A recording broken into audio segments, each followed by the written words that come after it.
Ayan mga idol, bali ito na yung aftermath ng pagpuputol ng mga puno ng saging. Ayan. Mukhang meron na kaming magiging bagong kapitbahay kasi habang natutulog kami parang kanina may mga nagtabas ng puno dito. Sayang yung mga ibang bunga. Katulad niya may puso yata ng saging, siguro napitas na nila. Ayan. Yung mataas na mangga dito, dito yan, may mangga dyan. Ayan. Putol na, ayan, naputol-putol na yung mangga. Ayan. Yung malunggay, ayan, yung iba tinira, pero yung itong isa pinutol na rin. Ayan, hapon na kasi, baka bukas na lang ako ulit magtanim. Kukunin ko yan pag itutusok ko ulit, sayang. Ito natira pa tong side na to, hindi pa natapos. Hindi ko alam kung tutuloy-tuloy nila yung pagtabas.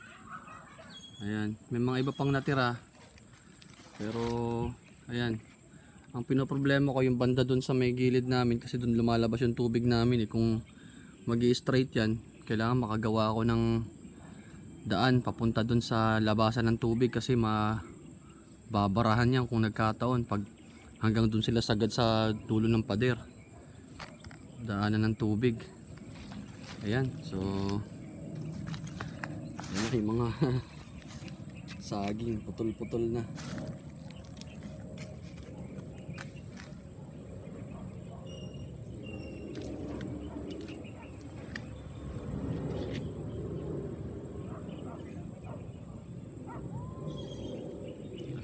Ito may bunga pa to ito may bunga pa.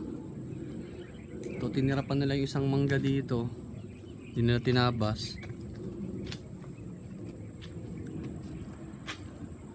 Ito may bunga din to bunga. Ayan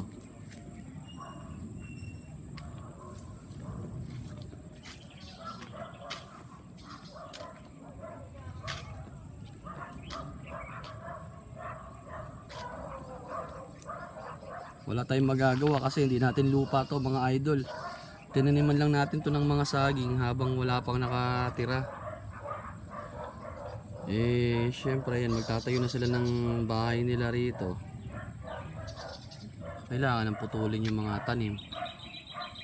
Ayan, so hanggang susunod update ko na lang ulit kayo kapag nagpatayo na sila ng bahay dito, kung anong nakalalabasan ng bahay nila. Magkakaroon na kami ng kapitbahay.